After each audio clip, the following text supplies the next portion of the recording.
Hi, I'm Russ Weninger. I'm a wills and estate planning lawyer in Calgary, Alberta, Canada. Today I'm going to talk about the different people or roles in a will: the executor, the guardian, and the beneficiary. Let's start off by talking about beneficiaries. A beneficiary is someone who receives something from your estate: money, an asset, a tangible item of property, a piece of real estate. Anyone who receives a gift from your estate is a beneficiary. Sometimes a beneficiary will only receive something if some event has happened.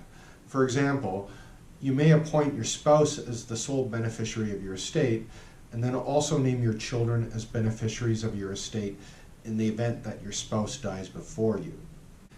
The executor is the person who administers your estate.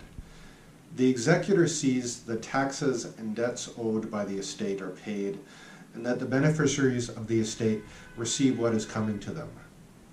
It's important to note that an executor can also be a beneficiary of your estate. One common thing to do is to leave everything to a surviving spouse. In that type of situation, the spouse is often appointed to be the executor.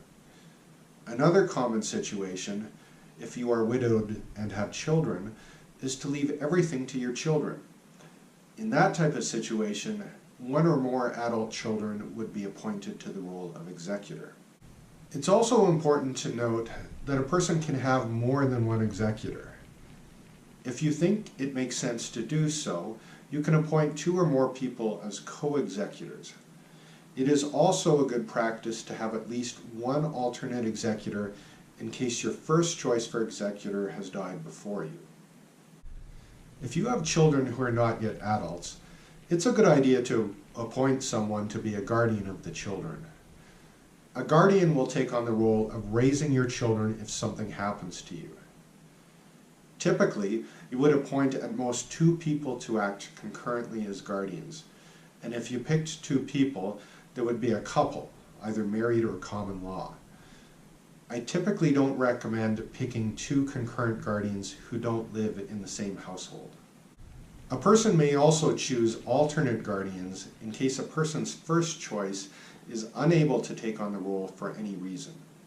It should be noted that a person acting as guardian can also be appointed as an executor. In some cases, a guardian will also be a beneficiary of the estate. Please check out my upcoming video in which I will talk about the potential beneficiaries of your estate. If you enjoyed this video, please feel free to like it or share it or subscribe to my channel. If you have a question, please leave it in the comments section and I will do my best to respond.